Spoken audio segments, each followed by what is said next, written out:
Shut up! Shut up! Shut up!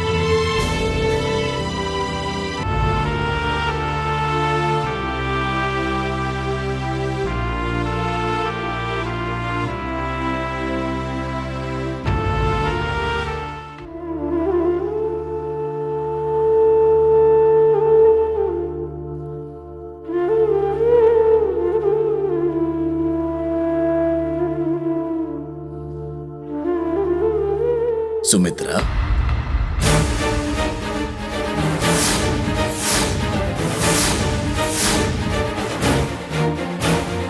நீ எதுக்கு வந்த? என் பொண்ணுக்காக நான் உங்ககிட்ட மன்னிப்பு கேட்கிறேம்மா. தேவையில்லை. உன் பொண்ணு கொடுத்த மரியாதையிலேயே என் வயிறு நிறைஞ்சு போச்சு.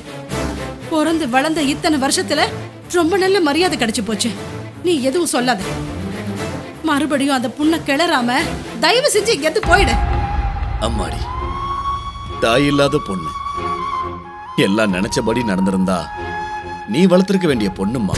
2 பேரும் ஒரே வயித்துல பிறந்தோங்கிறத நினைச்சு எனக்கு அசிங்கமா இருக்கு. இந்த லட்சணத்துல உன் பொண்ணை நான் வளர்த்திருக்கணுமா? உன் வளர்ப்பு மேல எனக்கு நம்பிக்கை இருக்குமா.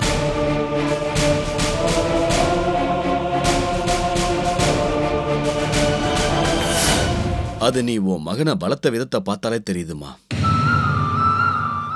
அந்த மாதிரி பாசம் நேசம் எதுவும் தெரியாம ஒரு ஆயா வளர்த்ததுனாலதான் அவன் இப்படியெல்லாம் வளர்ந்து நிக்கிறாமா. யார் பேச்சையும் கேட்காம ஒரு அடங்காத பொண்ணா இருக்கா. இது சரி அது தப்புன்னு நான் சொன்னா கூட அவ கேட்க மாட்டேங்கிறாமா. அதனாலதான் நீ யாருங்கிறது கூட அவ கண்ணுக்கு தெரியாம உன் அடிக்க கைய ஓங்கிட்டாமா. என் பொண்ணு பண்ணது தப்புதான். தப்பு பண்றதை தவிர உனக்கும் உன் பொண்ணுக்கும் இந்த உலகத்துல வேற என்ன வேலை இருக்கு? வாழ்க்கைன்னா என்னன்னு தெரியுமா? நீதி நேர்மை எப்படி இருக்குன்னு தெரியுமா? அட்லீஸ்ட் மனிதாபிமானம்னா என்னன்னாவது உனக்கு தெரியுமா? குறுக்கு வழியில போய் முன்னேறணும்னு நினைக்கிற உன் பொண்ணு நினைச்சதை அடையணுங்கிறதுக்காக எப்படிப்பட்ட குறுக்கு வழியிலையும் போறதுக்கு தயங்க மாட்டான். இந்த மாதிரி இருக்கிற உன் பொண்ணுக்கு வக்காலத்து வாங்கிட்டு வர்றியே, வெக்கமா இல்ல? நீ பேசினது போதும், வந்த வழிய திரும்பி போ. நான் என் பொண்ணு நல்லவன்னு சொல்றதுக்காக நான் இங்க வரலம்மா. சின்ன பொண்ணு ஏதோ தெரியாம தப்பு செஞ்சிருக்கா. நீ பெரியவ, இதையெல்லாம் பெரிய விஷயமா ஆக்காதன்னு சொல்றதுக்காக. அவ சின்ன பொண்ணா? கொலை குத்தம் பண்ற அளவுக்கு முன்னேறி போயிருக்கா உன் பொண்ணு. நியாயத்துக்கு போராடுற என் பையனை பார்த்து உன்னையும் ஏதாவது பண்ணிடுவேன்னு மிரட்டி இருக்கா. அவ சின்ன பொண்ணா? உன் கண்ணுக்கு வேணா அப்படி தெரியலாம், ஆனா எங்க கண்ணுக்கு அவ ஒரு கொலைகாரியா தான் தெரியறா. பெத்த பொண்ணு தப்பு பண்ணிட்டான்னு எனக்கு தெரியுமா. ஆனா அதுக்கு நான் என்ன பண்ண முடியும் சொல்லு. தவறுதலா புரிஞ்சுக்கிட்டதுனால நம்ம பந்தம் பிரிஞ்சு போச்சு. கட்டிக்கிட்ட பொண்டாட்டியும் அநியாயமா என்னை விட்டுட்டு போயிட்டா. இந்த உலகத்துல இப்ப எனக்குன்னு இருக்கிற ஒரே ஒரு பந்தம் என் பொண்ணுதாம்மா.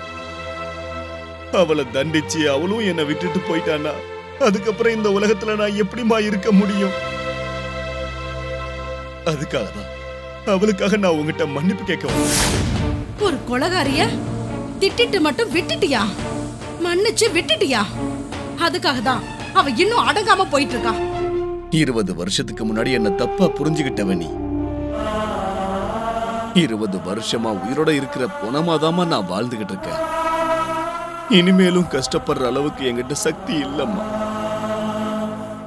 தயவு செஞ்சு எங்களை மன்னிச்சிடுமா. நில்லு. உன் பொண்ணு கிட்ட சொல்லு, என் பையன் விஷயத்துல குறுக்க வந்தா அவன் மன்னிச்சாலும் நான் அவளை மன்னிக்க மாட்டேன்னு.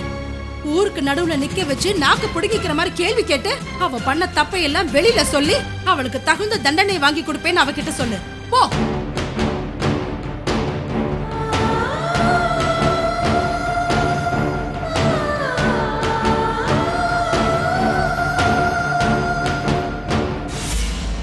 அம்மா, யாரு வந்துட்டு போற? தெரிஞ்சவங்க தான்ப்பா. அதான் யாரு? உனக்கு தெரியாது. நீங்க ஏன் ஒரு மாதிரி இருக்கீங்க?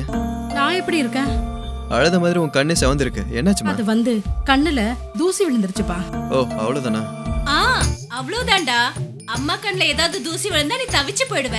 காதுல ஈ போன மாதிரி, கால்ல கல்லு குத்துன மாதிரி. ஆனா நான் அழுதுட்டு உட்கார்ந்து இருந்தா மட்டும் உன் கண்ணுக்கே தெரியாதுடா. இப்ப எதுக்கு நீ தேவலாம் பாட்டு பாடிட்டு இருக்க?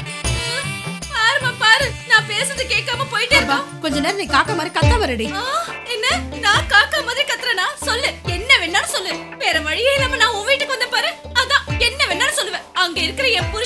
லஞ்சம் வாங்கியிருந்தா நான் இந்த மாதிரி குப்பை வீட்டுல இருக்க வேண்டிய அவசியமே இருந்திருக்காது. இதெல்லாம் ஒரு வாழ்க்கை, எல்லாம் என் நேரம்.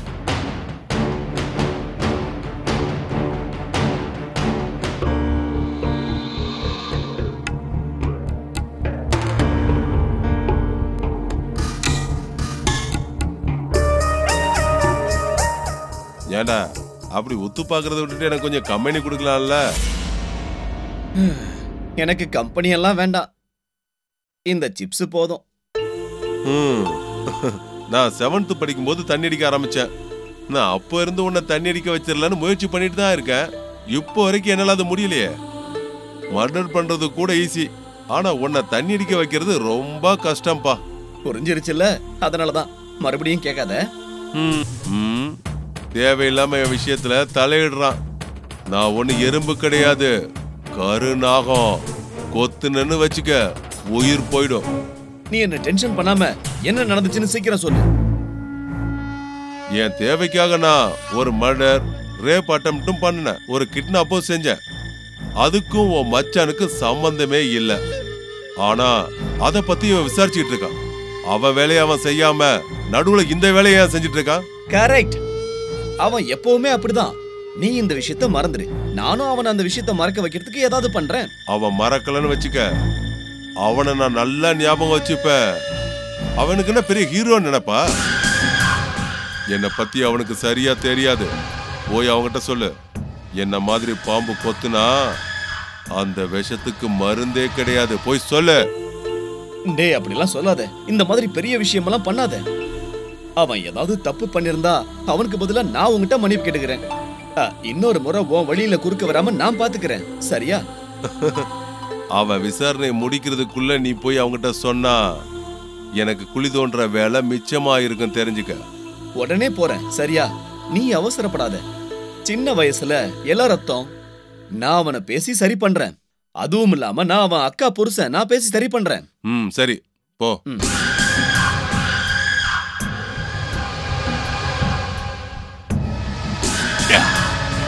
என்னடா மச்சான், போய் இந்த மாதிரி ஆளுகிட்ட மாட்டிக்கிட்டியடா.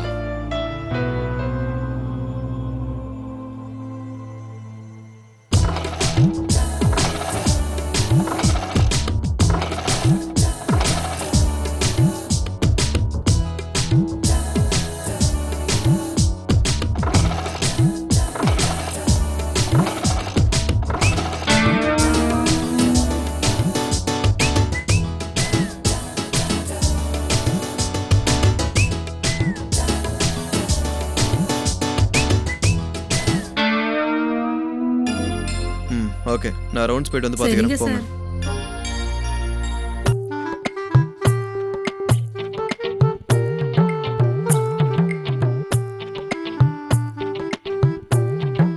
மாமா, எப்போ வந்தீங்க? ஆமா, கடவுள் கையில இருக்க ஆயுத மாதிரி என்ன உங்க கையில இது? என் குடும்பத்தை பிரிச்ச என் ஸ்கூட்டருடைய ஒரு பார்ட். எவிடன்ஸ் எடுத்துட்டு வந்தீங்களா? உனக்கு காட்ட தான் கொண்டு வந்தேன். என் ஸ்கூட்டர் ஒரு டப்பா மாதிரி இருந்தாலும் நான் ஒரு புது ஸ்கூட்டர் வாங்கலன்னா என்ன அர்த்தம்? என் சம்பளம் உங்க அக்கா புடவைக்கும் நகைக்கும் பவுடருக்குமே சரியா போறதுனால உடனடியா ஒரு பொருள் வாங்கணும்னா குறுக்கு வழியில தான் பணம் நான் சம்பாதிக்கணும். அது எனக்கு செட் ஆகாது. அதனாலதான் உங்க அக்காவுக்கு என்ன கண்டாலே பிடிக்கல. அக்காவை பத்தி எங்களை விட உங்களுக்கே நிறைய தெரியும்ல. நானாமாவும் அவங்கள திருத்த தான் முயற்சி பண்ணிட்டு இருக்கோம். சரி விடு, எங்க பிரச்சனை எப்பயும் இப்படிதான். உன் விஷயம் என்னடா? அதுவும் அந்த சர்க்கிள் இன்ஸ்பெக்டர் நரசிம்மன் கூட வச்சுக்கிட்டியாமே, அவர் உங்களுக்கு தெரியுமா? என்னையும் அவனுக்கு தெரியும். எப்படி? சின்ன வயசுல இருந்து 2 பேரும் ஒன்னா படிச்சதுனால. இப்ப விஷயம் அது இல்ல. அந்த நரசிம்ம கொடூரமான ஒரு ராட்சசன்டா. போயும் அவங்கிட்ட உனக்கு என்ன பிரச்சனை? அவனை விட உங்க அக்கா எவ்வளவோ பெட்டர், தெரியுமா? அவன் கூட நீங்க ஏன் பழக்க வச்சுக்கிறீங்க? நான் அந்த மாதிரி எதுவும் வச்சுக்கல. ஆமா, நான் என்ன கேக்குறேன், நீ என்ன சொல்லிட்டு இருக்க? ஆமா, நான் தெரியாம தான் கேக்குறேன். உன் வேலை என்னடா? ஜெயில இருக்கிற கைதிங்க அட்டெண்டன்ஸ், அப்சர்வேஷன், அவ்வளவுதானே? இதையெல்லாம் விட்டுட்டு கைதிகளுடைய கதையை கேட்டுட்டு அதுல வர வில்லன்களை அழிக்க புறப்பட்டுட்டியா என்ன? ஒவ்வொரு கைதிக்கு பின்னாடியும் ஒரு வில்லன் இருப்பான்டா. எல்லாரையும் பிடிக்க போறியா என்ன? அவங்க வேற, மீனாட்சி வேற. மீனாட்சி எந்த தப்பும் பண்ணல. இது அந்த சர்க்கிள் இன்ஸ்பெக்டரோட வேலை. அவனை அவ்வளோ சீக்கிரம் விட்டுற மாட்டேன். அவனும் சேம் டைலாக் தான் சொன்னான். ஓஹோ, சமாதானம் பேச வந்தீங்களா? சமாதானம் பேச வந்துட்டாலும் அப்படியே நீ இறங்கி வந்துருவியா என்ன? பிடிவாதம் பிடிக்கிறதுல உங்க அக்காவை விட 4 அடி முன்னாடி தான் இருக்கிற நீ. ஆனா ஒண்ணு, அவன் மட்டும் ரொம்ப பயங்கரமான டேஞ்சரஸ் மேன். அவங்கிட்ட அனாவசியமா மோதி உன்னோட லைஃப் கேரியரை கெடுத்துக்காதடா நீ. மறுபடியும் அவனை பாத்தீங்கன்னா நான் சொன்னேன்னு இதை சொல்லுங்க. என்னன்னு? மீனாட்சி சீக்கிரம் வெளியே கூட்டிட்டு வந்துருவேன்னு சொல்லுங்க. அதுக்கு முன்னாடி அவனை உள்ள போட்டுருவேன்னு சொல்லுங்க. இது அப்படியே சொல்லுங்க. தலையெழுத்து, நீ மாறவே மாட்டடா. ஏதோ என் மச்சானாச்சே, முன்னாடியே இந்த விஷயத்த உங்ககிட்ட சொல்லலாம்னு ஸ்கூட்டரை எடுத்துக்கிட்டு மெக்கானிக் ஷெட்டு போகாம கிக்கரை கையில புடிச்சுக்கிட்டு உன்னை பார்க்க வந்தேன். நல்லா யோசனை பண்ணிக்கோ. வரட்டுமா? உங்க அக்காவுடைய ஸ்க்ரூவை கொஞ்சம் டைட் பண்ணி வீட்டுக்கு அனுப்பி வச்சிடுறா.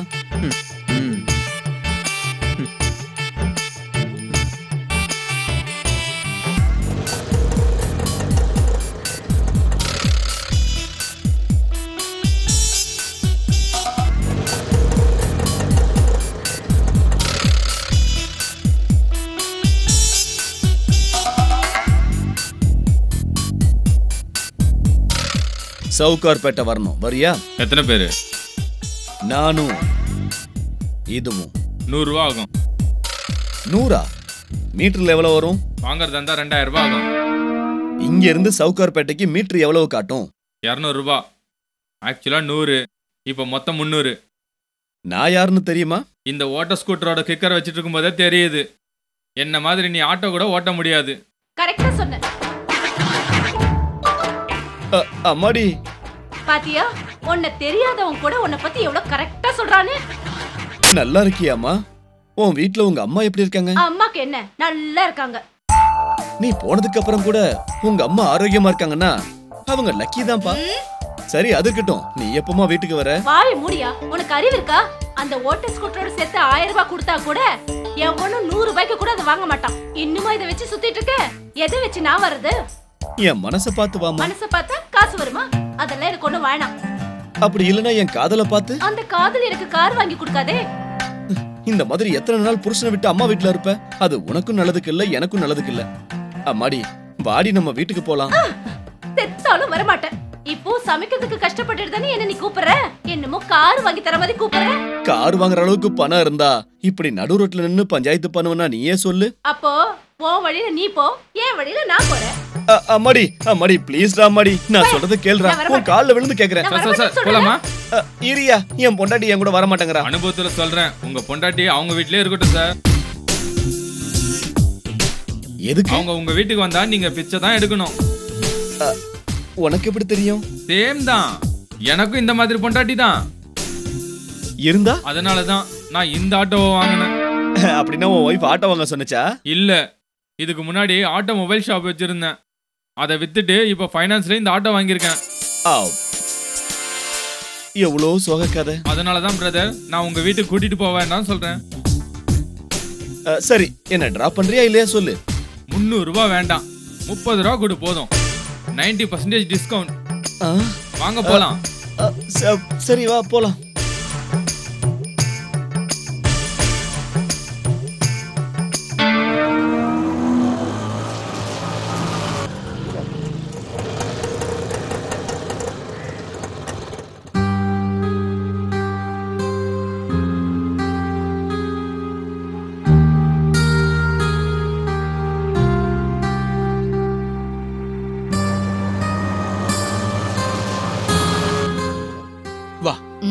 போங்க.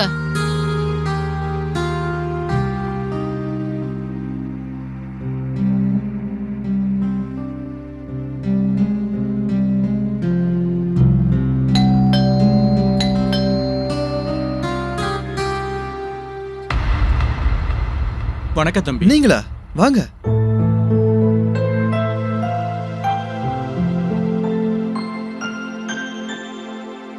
உட்காருங்க. பரவாயில்லப்பா. பரவாயில்ல, உட்காருங்க.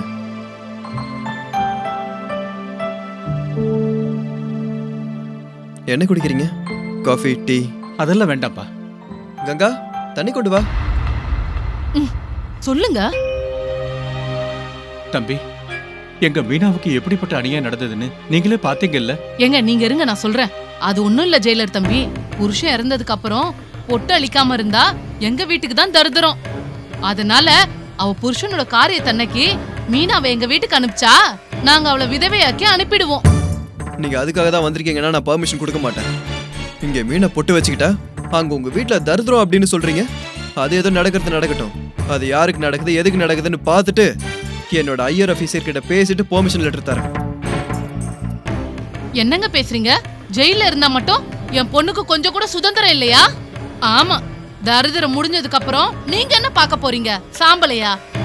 வீட்டுல கல்யாண வயசுல ஒரு பொண்ணு இருக்கிறத யோசிக்க மாட்டீங்களா? உங்க பொண்ணுக்கு என்னாச்சு, உங்க வீட்டுல என்ன ஆகுது ஏதாவதுன்னு தெரிஞ்சுக்கிறதுல என்னோட டியூட்டி கிடையாது. என் டியூட்டி ஜெயில தான். அங்க இருக்க கைதிகளை அவ்வளவு ஈஸியா வெளியில அனுப்ப முடியாது.